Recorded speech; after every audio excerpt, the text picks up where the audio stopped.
निशा यादव जी। राधे राधे महाराज जी। महाराज जी कृपया समझाएं, जब किसी की मृत्यु कम आयु में होती है तो उसकी श्वासें उतनी ही थी, ऐसा उतने, माने? हाँ बिल्कुल उतने ही।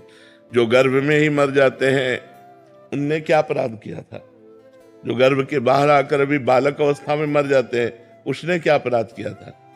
तो पूर्व से ये निर्धारित है कि वो गर्भ में ही मरेगा। महिलाएं महाराज जी ये करवा चौथ का व्रत फिर किस उद्देश्य से रखती हैं? ये तो बहुत छोटे मोटे बातें हैं, ये गांव गली वाली बातें। ये अनुष्ठान किसी की मृत्यु को थोड़ी बचा सकते। करवा चौथ किसी की मृत्यु को बचा लेगी? आयु जब पूर्ण होती है तो देखो, गंगा जी अपने हाथ से अपने पुत्र को लेकर के गंगा में फेंक देती थी जिंदा। लोग तो मरा फेंकते हैं गंगा जी में, वो जिंदा फेंक देती थी गंगा जी। 7 पुत्र पैदा होते ही गंगा जी में फेंक देती थी। क्यों? क्योंकि उनकी आयु इतनी थी। उनको पता था वो अष्ट वसु में 7 जो थे उनको जन्म लेते ही मुक्त करना था। तो उन्होंने कह दिया था शांतनु से कि आप प्रश्न नहीं करोगे हमसे। उठाया और जिंदा गंगा जी में फेंक दिया। वो मरे और वसु रूप को प्राप्त हो गए। लेकिन 8वें में रोक दिया तो वही भीष्म पितामह जी के रूप में। तो हमारी मृत्यु लोक में अगर हमारा है कि गर्भ से 10 दिन निकलने के बाद मरना है तो 11वां दिन हम नहीं देखेंगे, 10वें दिन ही मर जाएंगे। इसमें हमें शोक नहीं करना चाहिए। ये तो बिल्कुल पक्का समझो, जो विधना ने लिख दिया 6ठे राव के अंक, राई घटे न तिल बढ़े रहुरे जीव निशंक। जितना लिखा है उतना ही जिएंगे, इसके आगे नहीं। महाराज जी जैसे हम महिलाएं जो व्रत रखती हैं पुत्रों के लिए या पति के लिए, उसके बाद भी ये बहुत छोटा सा सपोर्ट है। जैसे हमारी आयु 10 वर्ष है, अब हमको कोई विघ्न छोटा मोटा आने वाला है, माँ व्रत कर रही तो उसका जुकाम ठीक हो जाएगा, उसको बुखार नहीं, उसको चबेटा नहीं लगेगा, उसको चोट नहीं लगेगी। मृत्यु का निश्चित टाइम होता है, उसे रोका नहीं जा सकता। हाँ, अब जैसे मृत्यु योग लग रहा है, अभी मृत्यु नहीं है तो मृत्युंजय जप करो कट जाएगा। मृत्यु योग लग रहा है लेकिन मृत्यु नहीं है तो वो बच जाएगा। अगर मृत्यु है तो मृत्युंजय जप भी उसे नहीं काट सकता। नहीं, कोई बचा के देख ले। योग लग रहा है, पाप कर्म इतना उसका प्रभावशाली हो रहा है कि वो मृत्यु योग जैसा दंड देगा। तो मृत्युंजय जब किया योग कट गया। आयु नहीं, आयु अगर समाप्त हो गई है तो फिर समाप्त ही हो गई है, फिर उसे नहीं बढ़ाया जा सकता। नहीं, भगवान राम जी अपने पिता दशरथ जी को जीवित कर लेते और माता कौशल्या वैधव्य ना होती। विचार करो, यहां जो जन्मा राइट टाइम जब आया उसको यहां से जाना पड़ेगा। बिल्कुल कोई भी व्रत नियम संयम उसे नहीं रोक सकता। ये बाहरी सपोर्ट होता है, ये बाहरी सपोर्ट होता है। मृत्यु को नहीं रोका जा सकता। नहीं तो साधु महात्मा, मान लो आप एक करवा चौथ साल में एक बार ही तो होती करवा चौथ, यहाँ रोज करवा चौथ जैसा है। रोज उपासना है, रोज व्रत है, रोज नियम है, लेकिन मरते हैं ना संत महात्मा भी। जो रात दिन भजन करते हैं वो राइट टाइम मरते हैं कि नहीं? कोई जवानी में मर गया, कोई बुढ़ापा में मर गया, पर अब इस जन्म में भगवान के पास जाना, इसलिए हमें कोई शोक नहीं है। समझ पा रहे आप? वैभव ठाकुर जी। श्री राधे राधे। राधे राधे महाराज जी। महाराज जी, कई प्रियजन और कई बुजुर्गों को भी ये कहते हुए सुना है कि जिंदगी बड़ी मुश्किल से मिलती है। यारो, जो भोग सकते हो भोगो, एंजॉय करो। नहीं नहीं, ये नहीं। हम ये जरूर इस बात पे हाँ कहते हैं कि जिंदगी बड़ी कीमती है, जिंदगी बड़ी मुश्किल से मिलती है। दुर्लभो मानुषो देहो देही नाम क्षण भंगुरा तत्रापि दुर्लभम मन्येत वैकुंठ प्रिय दर्शनम। बात अब समझो, जिंदगी बहुत कीमती है यार। इसे गंदे कामों में नहीं, इसे अच्छे कामों में लगाओ। इससे भगवान की प्राप्ति कराओ, भगवान के प्रिय प्रेम को प्राप्त करो। ये जिंदगी का लाभ है। बुजुर्ग कहते हैं भोग भोगो, आनंद लो। बुजुर्ग भक्ति भी कर लो बट एंजॉय भी करो। हमें तो आज तक नहीं समझ में आता कि एंजॉय है कहाँ। हम तो खोल के ऑपरेशन करके बात बताते हैं, एंजॉय है कहाँ? कहाँ एंजॉय हमें बताओ। जो चीज खाओ 6 घंटा में शौच बन जाती है ना। मनुष्य को सबसे ज्यादा प्रिय वस्तु क्या लगती है? रुपया इसलिए प्रिय लगता है कि हमें सामग्री मिलती है। सामग्रियों में खान पान सबसे प्रिय, पहनने ओढ़ने को मिले। और भोगों में स्त्री भोग या पुरुष भोग, खुली बात है। इसके अलावा हमें बताओ और क्या चाहिए? इसके अलावा क्या चाहिए? मान प्रतिष्ठा रुपया पैसा ये सब इसी के लिए है। अंदर दो बातें चलती, अच्छा खाने को मिले और मनमानी भोगने को मिले, बस यही चाहिए ना। मरने के बाद इनमें से क्या बचा? फाइनल में हमें बताओ। जो गृहस्थ में, आप लोग तो गृहस्थ हैं, आपने भोगा, आपके पास क्या है अनुभूति? फिर वही भोगने की इच्छा है ना। कोई ये कह सकता है कि मैं भोग करके तृप्त हो गया हूं और मेरी कोई इच्छा नहीं, ये बात वही कह सकता है जो भजन कर रहा है। अच्छा, भोग स्थान कहाँ है? मलमूत्र के द्वार है, जिनको छू लो तो रज लगा के साबुन लगा के हाथ धोना पड़े। वहां कहाँ क्या एंजॉय करोगे? कहाँ एंजॉय करोगे? शराब पिए नालियों में पड़े रहते, एंजॉय है? एक दूसरे की हत्या कर रहे हैं, एंजॉय है? क्या एंजॉय? हमें बताओ ना, एंजॉय कहाँ कर सकते हो? क्या एंजॉय है? क्या आनंद प्राप्त हुआ? आप लोग तो संसार में हैं, भोग रहे हैं, क्या आनंद प्राप्त हुआ? और आनंद पूछो तो हर समय, हम कई बार बताया कि हमारे हृदय में इतना आनंद रहता है, जैसे किसी नए लड़के का नई लड़की से ब्याह तय हो जाए तो उसको कितनी खुशी होती है, ऐसे हजारों गुना लाखों गुना आनंद हमें हर समय बना रहता है। अरे भगवान की शरण में एंजॉय है कि ऐसे एंजॉय है? सही बताओ, तुम्हें चिंता है कि नहीं चिंता है? हमें पाई भर की चिंता नहीं है। पाई भर के आज सब विलास हो जाए तो हमें कोई फर्क नहीं, और आज लाखों करोड़ों आ जाए तो हमें कोई फर्क नहीं। भगवान और इसके बाद मृत्यु सबका भय है, और मृत्यु मेरा आनंद है। मरने से सब जग डरा मेरो मन आनंद, कब मरी हो कब भेटी हो पूरन परमानंद, कब शरीर पूरा हो और मैं अपने प्रभु के पास जाऊं। एंजॉय करने, सच्चा एंजॉय होगा। अनंत ब्रह्मांडों का स्वामी श्री कृष्ण है, वो हमारा दोस्त है, हमारा यार है। जब हमारा शरीर छूटेगा हम उसके पास जाएंगे, उसके साथ खेलेंगे, हंसेंगे, खाएंगे, कूदेंगे। और मरना है नहीं, वहां डायबिटीज नहीं होनी, high blood pressure, low blood pressure नहीं होला, वहां किडनी नहीं फेल है, वहां सब आनंद है। यार एंजॉय करना है तो भगवान को भजन करो। कहाँ एंजॉय है? यहाँ कोई एंजॉय है? आप बताओ हमें, कहाँ एंजॉय है? क्या एंजॉय है? यहाँ कोई आनंद है यार? सब चिंतित हैं, सब शोकित हैं। जिनको तुम बड़ा आदमी समझते हो, जिनको बड़ा पदाधिकारी समझते हो, वो भी परेशान है। घर परिवार, नाना प्रकार की वासनाएं, इच्छाएं, सब परेशान है। बच्चा, अगर कभी किसी को शांति, विश्राम, आनंद और सुख मिला है तो भगवान की शरण में मिला है। इस संसार में एंजॉय करने से क्या? देखो, छोटी सी वस्तु के लिए भाई भाई की हत्या कर रहा है, पति पत्नी में विश्वास खत्म हो रहा है। हम बड़े चिंतित हैं, बड़ा समस्या समाज में हमारे आती है। ये एंजॉय कैसे कर पाएंगे? बहुत समस्या है, इसलिए एंजॉय के चक्कर में मत पड़ो, धर्म से चलो, नाम जप करो, धर्म से चलो, भगवान से प्रार्थना करो कि जीवन साथी ऐसा मिले कि हम प्यार भरा जीवन व्यतीत कर सके, पवित्र जीवन व्यतीत कर सके। कपिल परमार जी। महाराज जी, राधे राधे महाराज जी। महाराज जी, आप कह रहे हैं कि आपने भारत को पैरा ओलंपिक में कांस्य पदक विजेता हुए आप, तो महाराज जी ये कह रहे हैं कि जब ये ओलंपिक में सेमीफाइनल में फाइट हार गए, तो महाराज जी आज तक महाराज जी वो रात को सोता हूँ कि क्यों हार गया, और अंदर ही अंदर तकलीफ नहीं, नहीं पा रहे। सुख दुखे समय कृत्वा लाभा लाभो जया जयो। सुख दुख में, लाभ हानि में और जय पराजय में समान भाव रखो।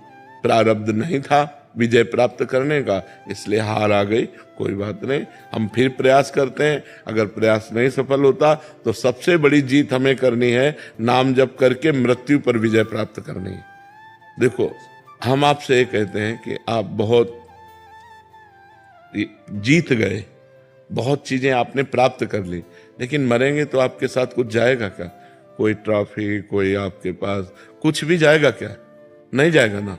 तो आखिरी विजय तो आप हार गए, जो आखिरी फाइनल था वो तो आप हार ही गए ना, आपके पास कुछ नहीं जाएगा। और देखो, खास बात है, मान लो ये हम निराश नहीं कर रहे हैं इनसे, लेकिन आपको इस स्थिति से उठाना चाहते हैं कि आप जो निराशा लिए बैठे हो, आपको जो अंदर अंदर खोखला कर रहे, ये कोई खास बात नहीं। नींद नहीं आती महाराज जी, 6 महीने हो गए जब से मैं, मतलब रात को वो हारा सेमीफाइनल, वो बार सुबह उठूं। नहीं, ऐसे नहीं, ऐसे भी आप डिप्रेशन में चले जाओगे। नहीं, बिल्कुल नहीं, अब इससे ऊपर उठो। ये कोई खास बात नहीं हार जीत, इसमें खास बात है आखिरी फाइनल भगवान की प्राप्ति, वो है परम पद। अगर ये जीत गए तो हमारी अनंत जन्मों से जो यात्रा होती चली आ रही है, वो हमारी फाइनल में अच्छी हो जाएगी। अगर मरे फिर सुअर कुत्ता बने और इधर ही इस जन्म के बड़े बड़े पद रखे, वो किस काम में आएंगे। मान लो आप ठीक है हार गए, कोई बात नहीं, नाम जप करो, आखिरी जीत मानो। हम जब मरे तो हम पवित्र आचरण करके भगवान का चिंतन करते हुए मरे तो हमारा जीवन धन्य हो जाएगा। आप निराश मत होइए। आप राधा राधा इच्छा होती है कि अब बहुत हो गया, 15 साल से मैं प्रयास कर रहा था एक ओलंपिक मेडल के लिए, जो मैं सेमीफाइनल लूज कर गया। मतलब पर अब आप नाम जप करो और प्रयास करो। अगर आपको इसी में विजय प्राप्त करना है तो नाम जप करो, आध्यात्मिक बल से परिपक्व होकर आप आगे बढ़ो, ठीक है ना। निराश मत होइए, चैन से सोइए। जीत जाते तो क्या मिल जाता, वाहवाही ही तो मिलती है यार, वाहवाही ही तो है। मरने के बाद वाहवाही जाएगी क्या। इसलिए बहुत कैसे कैसे विजेता हो गए, कैसे कैसे हम कह रहे हैं, एक से एक गायक, एक से एक युद्ध करने वाले, एक से एक पराक्रमी, कौन जानता है यार उनको। गए सब, काल के गाल में सब चले गए। इसलिए ज्यादा चिंता मत कीजिए, हार गए तो कोई बात नहीं, नाम जप कीजिए, आगे प्रयास कीजिए, ठीक है। महाराज जी मेरा एक प्रश्न था, मैं जानना चाहता हूँ कि हमें करता नहीं है, हम दृष्टा बन के जीवन जीना चाहिए, किंतु नहीं जी पाओगे अभी। जब तक भजन नहीं होगा तब तक दृष्टा कैसे बन सकते हो। शरीर में पीड़ा है तो भोक्ता बन करके भोगना पड़ेगा, जब तक भजन के द्वारा वो स्थिति नहीं प्राप्त हुई है। जब भजन होता है और वो स्थिति प्राप्त होती है तो ऐसे पीड़ा महसूस होती जैसे दूसरे शरीर में। उनके शरीर में पीड़ा है तो मुझे लग रहा है इनके शरीर में पीड़ा है, लेकिन वो व्यथित नहीं होता। काम आ रहा है तो हमारे अंदर नहीं आ रहा, वो मन के अंदर आ रहा है। हम उसके दृष्टा हैं, उसको कंट्रोल कर सकते हैं। अभी हमारे अंदर आता है ना कि हम ये भावना कर पाते हैं कि मन में काम आ रहा है। अगर हम कुछ देखना चाहते हैं तो ये भाव नहीं आता कि मेरी नेत्रेंद्री देखना चाहती है, भाव आता मैं देखना चाहता हूँ। बस ये जब तक मैं मन और इंद्रियों से जुड़ा है तब तक दृष्टा भाव नहीं सिद्ध हो सकता। उसके लिए भजन करके निर्मल होना, जैसे जैसे मन निर्मल होगा वैसे वैसे आप दृष्टा भाव में आते चले जाएंगे, और जैसे जैसे मन मलिन होगा वैसे अहम मन में लीन होता चला जाएगा। मैंने ये किया, मैं करूंगा, मैं ऐसा कर सकता हूँ। समझ पा रहे हैं आप।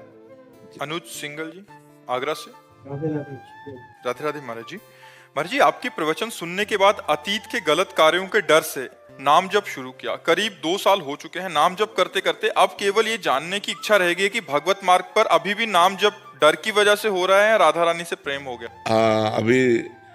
अभी तो प्रेम तो अलग बात है। प्रेम जब हो जाएगा तो एक अलग स्थिति हो जाएगी, फिर कोई डर नहीं रह जाता, निर्भय हो जाता है, निश्चिंत हो जाता है, निशोक हो जाता है, और प्रभु से भी नहीं डरता।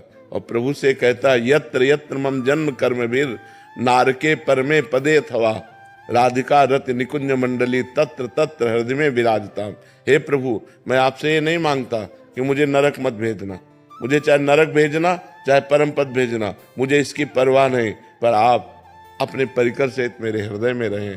जहाँ भी रहूं मैं आपकी याद करता रहूं, आपकी याद में रोता रहूं, कहीं भी भेज दो आप। उसका डर खत्म हो जाता है। जब प्रेम आता है तो नरक से भी नहीं डरता, बस एक बात मांगता है कि मैं कभी आपको भूलूं नहीं।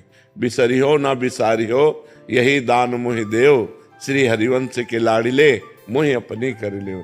हे लाडिले ठाकुर राधा वल्लभ लाल, मुझे अपना बना लो, मैं आपको भूलूं नहीं और आप भी हमें ना भूलें। जहां मना हो वहां भेज दो, मुझे कोई डर नहीं है। तो अभी प्रेम तो हम नहीं कह सकते, क्योंकि जिस समय प्रेम प्रकट होगा तो कुटुंब देह ते जाए छूट सब ही विधि ना। तो न शरीर की परवाह, न परिवार की परवाह, न नरक स्वर्ग की कोई परवाह। नरक स्वर्ग अपवर्ग आस नहीं त्रास है, जा राखो ता रहो मान सुख रास है। न स्वर्ग की अपवर्ग मोक्ष की चाह नहीं है और नरक से कोई भय नहीं है। निरंतर भगवान का भजन तो अभी चलता रहे। अगर ये निरंतर चलाते रहोगे तो प्रेम आ जाएगा, फिर आसक्ति हो जाएगी, फिर भजन के बिना जिया नहीं जाएगा। कोई चाह नहीं है पर भजन हम नहीं छोड़ सकते, भजन के बिना हम जी नहीं सकते, ऐसी स्थिति आ जाएगी। बहुत मंगलमय है, भगवान की बड़ी कृपा है कि आप भगवान के नाम में लग गए। देख लेना बहुत आनंद हो जाएगा, लोक और परलोक सब सुखी हो जाओगे। इस लोक में भी सुख और परलोक में भी सुख। जी टीना कटारिया जी जयपुर से। राधे राधे महाराज जी। महाराज जी क्या मेरे नाम जब से घर के बाकी लोगों को भी लाभ होता है? पूरा होता है। परिवार के सब जनों का मंगल शुरू हो जाता है। अगर एक भजन करने वाला हो तो पूरे परिवार का मंगल हो जाता है, पूरे परिवार का मंगल हो जाता है। यहाँ तक कि 21 पीढ़ियां तर जाती हैं, शास्त्रों में वर्णन आया है।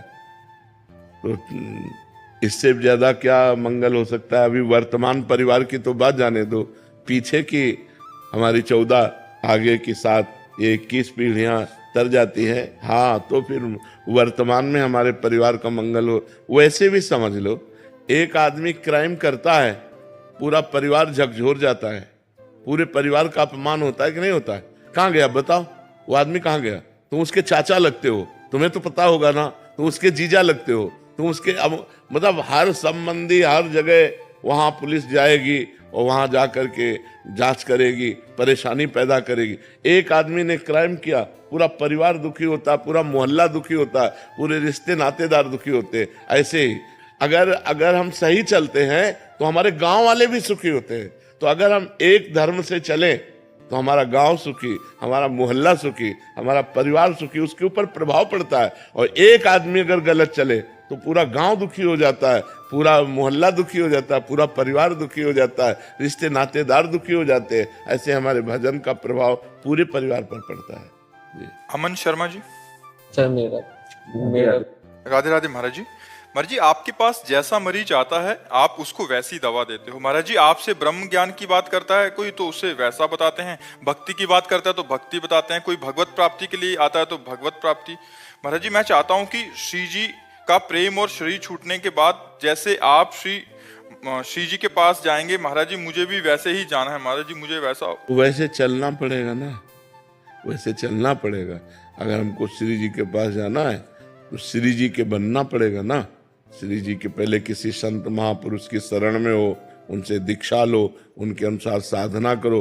भले गृहस्थ में रहो लेकिन साधना करनी पड़ेगी। अब ऐसे तो नहीं कि हम आर्मी में जाना चाहते लेकिन ना हम दौड़ लगा रहे हैं, ना हम व्यायाम कर रहे हैं, ना हम कुछ कर, तो ऐसे आदमी कायर आदमी थोड़ी आर्मी में जाएगा। उसको तो वो करना पड़ेगा ना, उतनी दौड़, उतनी लंबाई, उतनी चौड़ाई, वो सब निशानेबाजी सब करना पड़ेगा। ऐसे जब श्री जी के पास जाते हैं तो इंद्रियों को अपने अधीन करना, मन को अधीन करना, गंदे आचरण न करना, ब्रह्मचर्य से रहना, पवित्र आहार पाना, हर समय नाम जप करना, दूसरे से मृदु व्यवहार करना, ये लक्षण है। धीरे धीरे हम श्री जी की तरफ बढ़ जाएंगे।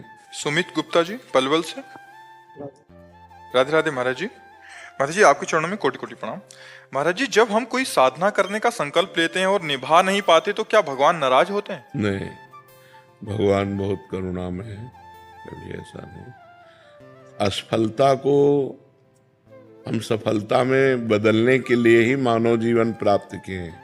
यदि हम असफल होने पर निराश हो जाएंगे तो हम हार गए, फिर ठीक नहीं है।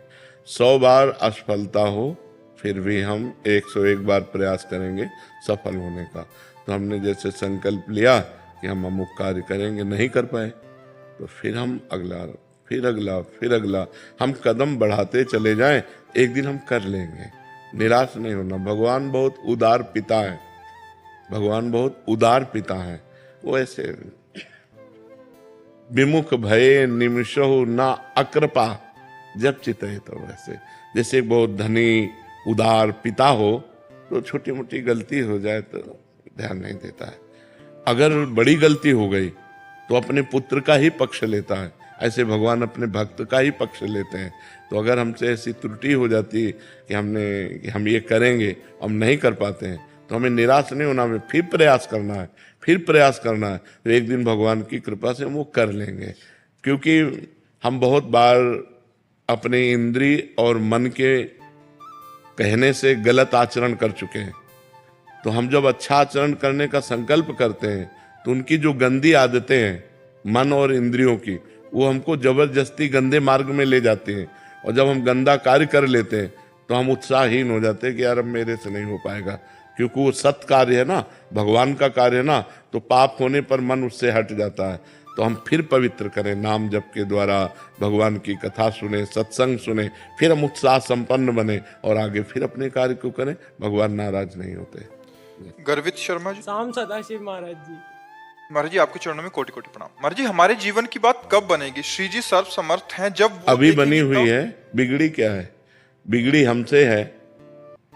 भगवान ने तो बिल्कुल सुंदर बना के भेजा, हमें मानव जीवन दिया, अब हम बिगाड़ लें तो इसमें हमारी गलती है, भगवान की गलती नहीं है। श्री जी की बड़ी कृपा है। जबान दिया है, मृदु बोलो, सत्य बोलो। आंख दिया है, अच्छा देखो, सब में भगवान को देखो। हाथ दिया है, दूसरों को परोपकार करो, माता पिता की सेवा करो, खूब धर्म पूर्वक धन कमाओ, पढ़ो लिखो, उन्नति करो। भगवान ने क्या कमी रखी है? हमको परेशानी क्या है, शिकायत क्या है भगवान से?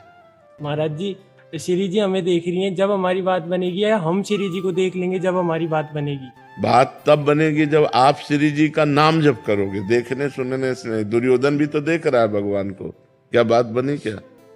भगवान श्री कृष्ण को दुर्योधन ने देखा ना, तो बात बनी क्या? मारा गया। बात बनेगी भगवान का नाम जप करने से। डट के नाम जप करें और श्री जी न्याय लेने, तो आपको श्री जी की प्राप्ति हो जाएगी। आप लेके चलोगे? पक्का, गारंटी, प्रॉमिस। खूब तुम राधा राधा नाम जप करो, ठीक है? हाँ, जब नाम जप करते हैं तो नाम हमारा नौका बन जाता है और वही हमको भव समुद्र से पार कर देता है। हमें चिंता नहीं करनी। कलयुग केवल नाम आधारा, सुमिर सुमिर नर उतरे तारा। आप बिल्कुल चिंता मत करो। महाराज जी, आई लव यू। अब हम अंग्रेजी तो बोलेंगे नहीं, हम यही कहते हैं कि हम सबको प्यार करते हैं, लेकिन हमारा जो प्यार है वो आपके प्यार से अलग प्यार है। हम आपके शरीर से प्यार नहीं करते, हम आपसे कुछ चाह करके प्यार नहीं करते, हम आपको देने के लिए प्यार करते हैं। आपको सुख मिले, आपको भगवत प्राप्ति हो, आप स्वस्थ रहे, आप निरंतर भगवान का भजन करें, अच्छे आचरण वाले बने, तो हम आपसे प्यार करते हैं। ठीक है ना? नितेश पाल जी बरेली से। राधे राधे महाराज जी। राधे राधे महाराज जी। महाराज जी, आप अपने जीवन में आध्यात्मिक और संसारिक लक्ष्य को एक साथ कैसे प्राप्त किया जा सकता है? किया जा सकता है। जैसे हम हर फावड़े पे राम राम राधा राधा जपे, क्या हमें फर्क पड़ेगा? हम व्यापार कर रहे हैं, ग्राहक आया, उसमें भगवान का भाव किया और व्यापार का कार्य करने, फिर राधा राधा राधा, कोई परेशानी नहीं। अगर हम पराई स्त्री की तरफ गंदी दृष्टि से देखेंगे, पराये धन की बेईमानी करेंगे और हम गंदे भोजन पाएंगे, तो हमारी दुर्गति हो जाएगी। जैसे शराब पीना, मांस खाना, गंदे आचरण, ये फिर हमारी दुर्गति हो जाएगी। यदि हम पवित्र भोजन पाते हैं, धर्म पूर्वक धन कमाते हैं, भगवान का नाम जप करते हैं, दूसरों का उपकार करते हैं, तो गृहस्थी में रहते हुए भी अध्यात्म की पूर्ति हो जाएगी। कोई परेशानी नहीं है, नहीं? हाँ, कोई नशा मत करो, गंदा भोजन मत करो, हाँ बिल्कुल, और नाम जप करो। नाम जप करते हो यार, काउंटर रखा करो, वैसे उससे ज्यादा बनता है। प्रारंभ में उससे हो कि आज हमने 50,000 किए तो कल हम 60,000 करें, हम 65,000, उसमें एक मतलब लगन लगती है। तो हमें लगता है नए साधक को ये काउंटर है, माला है, इनका प्रयोग करना चाहिए।